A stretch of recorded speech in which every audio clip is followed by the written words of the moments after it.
When there are misconceptions that, like, with the manifestation process, it's just a matter of, like, writing down the things that you want and then them happening, it's because that's just, like, a fraction of the process that goes into manifestation.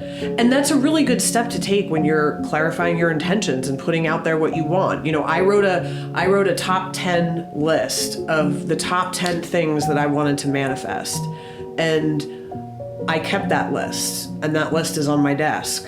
And it is crazy because I've accomplished probably like 6 out of the 10. And when I wrote that, I wrote it like it was my Christmas wish list. And I was like, I'm going big because it says that I could have whatever I want. So I am going to be asking for the top of every category. That was just one part of the process. I had years go by where it was like crickets. But really what was happening is I was slowly going towards, and what the jet fuel was that kind of propelled me from a manifestation standpoint was when I started working on myself and when I really started understanding the whole process in terms of my energy and how I needed to manage it in order to support the manifestation process and the things that I needed to look at within myself in order to become the person that was going to enjoy the manifestations that I was desiring, back then.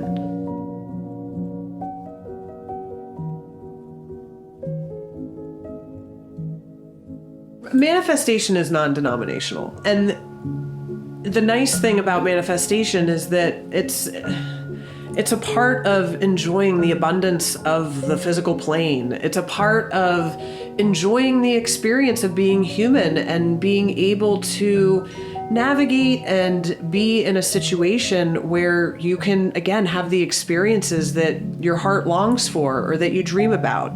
And knowing that it's not a place that's connected to any religion. It's just accepting yourself as energy, which is pretty easy to do from that standpoint, and then just understanding how the law of attraction works, which is actually based in science. So there's actually more, the law of attraction has more to do with quantum theory and science than it does to do with religion. And I think that people become fearful of it because they're not aware of it and they don't know enough about it. And there can be a lot of resistance, especially if we grow up in like highly religious households, about kind of having a more expansive view.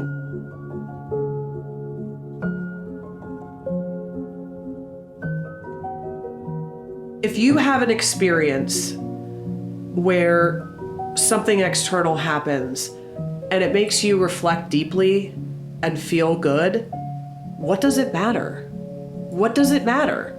And I think too that the more clear you get and the more open you are to receiving it, the more you know and trust. I think that when people identify things as just being coincidental, it just shows where they're at in terms of opening their heart to the possibility that there's more and that there's just fear there.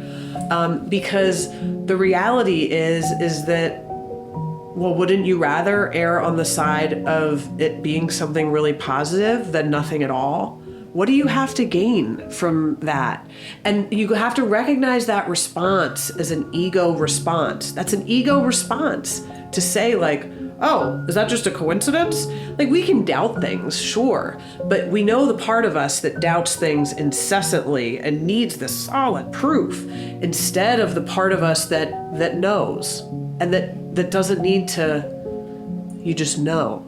So it's learning to accept them. And the thing that I did when I was developing my relationship with this and developing trust with this is I would say, show me, help me trust that this is like, I'm not going crazy here. And it always did. It always did. So then I would move a little bit more forward, and then it would show me more, and then I'd move forward, and then I'd move forward until finally I just came into complete acceptance with it. And the reality is that it transformed my life into something much more positive than it ever would have been. And it doesn't matter if it was a coincidence because it helped me. So I think that that's the important thing to remember when you're struggling with that type of thought.